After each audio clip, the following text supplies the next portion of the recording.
that the slaughtering is done the right way, the feed is right, and we are thankful. And I would say here, almost all slaughterhouses in UK are owned by non-Muslims. We should be thankful to them that they are participating in halal trade.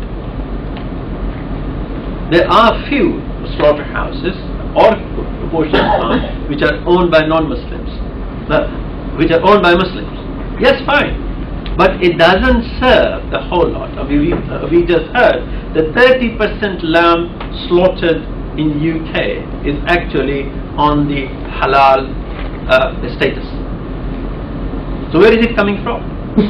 So that's why we have to thank our host community, our procurers and providers, to say they are participating in it. Meat and Livestock Commission in Charles Clark did not have any reason to develop this kind of machinery, which would be monitored with assurance. Halal Food Authority actually has been with the project right from the beginning, and I'm very pleased to have been associated with it, because science, and without science and the technology we cannot move forward, and we have to move forward. So coming back to food, the ingredients have to be right, flavorings have to be right, emulsifiers have to be right, and in the traditional way we are eating all kind of food now, Indian cuisine and Arabian cuisine and the cuisine from other places as well. But what we have to look in the halal trade as well, we have a new generation, or have we forgotten about this generation? That generation is my next generation, my kids and your kids. What do they want to eat? They don't want to eat kormas and biryanis every day. They would like it, no doubt. But they are eating burgers, pizzas, fried chicken, and things of that kind. Even sausages, yes. But we have to see the casing for the sausage is right. We have to see the chicken is fried the right way. We have to see the fish is fried the right way. We have to see the pizzas are made with the right ingredient. We have to see the burgers are made with the right ingredient. I'll ask this question. Nobody asked this question before, or nobody wants to ask this question. Burger actually takes 40% fat, just like a donut bar. Where does that 40% fat come from? Where does it bring it from? Because the halal carcass actually is slaughtered and sold as it is. They don't take the fat out of that. So where does fat come from? That's one of the questions.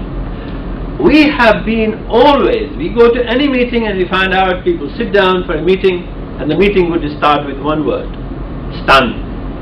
So I don't know why they have taken that page from the dictionary just to say stunned. Stun means a lot of things. The beauty passes by, you can say stunning beauty. Right? Is that the reason they're doing that? No, it's not. They're not. They want to hamper the progress. We know Allah subhanahu wa ta'ala has given us, our Creator has given us wisdom to think what we can do, how we can do. At one place I read that the slaughtering can be done with a sharp object and a sharp stone. We cannot do that anymore. So we have to progress. Why? This is the experience here of it. We go to Hajj now. Hajj, we have to go to this pilgrimage either on foot or on a camel. But we are using 747 from Heathrow, and we want to put down our haram as well from here in the month of November and December. Why? It's a progress, but that progress is not applied here, because someone said to me the other day, because I was on a television program and he was shouting and howling, and they asked Mr. Khawaja, does the animal hear anything when it is stunned? Allahu Akbar, animal doesn't hear anything anyway. What we have to do, ensure the animal has had all that done for animal welfare. It was fed properly, it was given water properly, it was kept properly, it was not pushed for that slaughtering station, and it did not die prior to slaughter. Mark you, Halal Food Authority is a non-profit making organization, and we have no share in any work at all. What has been presented here today has been presented to supplement the progress of halal here. Whatever spoken, some of them I have questioned some of them as well, and I found one thing, that each Islamic organization, the other side of these shores, is interested to see that the Muslim progress, keeping in mind there is something science and technology as well. There is a certain sector which actually saying to us here, no, go back. And that is the thing which we cannot actually sit down and see happening. Say for example, Halal Food Authority, because it is a food authority, we've been saying for a long time that holy water Zamzam had been found to have some arsenic in it, some lead in it. I was the only one who was saying in those meetings with the Food Standard Agency, that's where it was all discussed. And they are helping us quite a lot. This agency, Food Standard Agency, is helping the Muslim community to put things together. I was the only one who was saying, no, do not say that we want Food Standard Agency to issue some kind of warning to Muslims to say, don't drink Zamzam. Because suddenly what would happen is this, some bright person would say, look what is happening now. That the agency now is asking, the government now is asking, don't drink this holy water. Because they would forget why they're asking this. They're asking this because it's got some arsenic in it and it's got some lead in it. So Halal Food Authority would always side on the side of sanity. That's what we want to do. Because the very fact is this, that it is not that the holy water we should not be drinking. It's that arsenic in there we should not be drinking. That is the point. It is not that science we should not be bringing into our daily life. It is actually the way we want to do it, that it is Islamically right. And Islamically can only be right, yes, when hygiene is there, food safety is there, packaging laws are there, transport laws are there, EU regulations are there.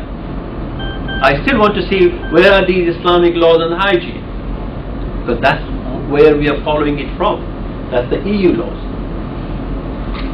Because I do remember Susie Leather, who was the then deputy chair of the Food Standard Agency, asking me one day, and she said, Masood, can you tell me what does Islam say about refrigeration and freezing?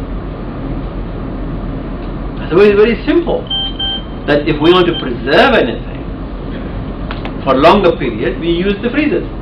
If you want to keep it for a little while, to keep it fresh, we would be using refrigerators. She said, no, what I saw a Muslim butcher when I went in Birmingham, because she used to visit on behalf of, doing her work on behalf of the Food Standard Agency. She said they were taking out the plastic bags for the catering trade of meat, mincemeat and whatever. They were putting right in front of the shop, in the back, in the boot of the car. And she asked the owner, she said, what are they doing? She said, they're taking to, she was told they're taking for catering. He said, don't you do any refrigeration for these kind of transportation? The man who was the butcher, or the owner of the shop, he said, Islam doesn't allow any kind of freezing. Why? That's not the answer. The answer is, this is why Halal Food Authority has always said that the butchers should be trained. Just like we have said, caterers should be trained as well. How often it does happen that the Muslim marriages, Muslim occasions and everything else, these caterers are working now, and by the way, I can tell that we have so many friends that every marriage, every wedding of a Muslim a boy and a girl would have an invite for about 400 to 500 people. Can you imagine when they make things of milk, like those puddings? They do the start of the chicken, they don't know how to thaw those legs. That's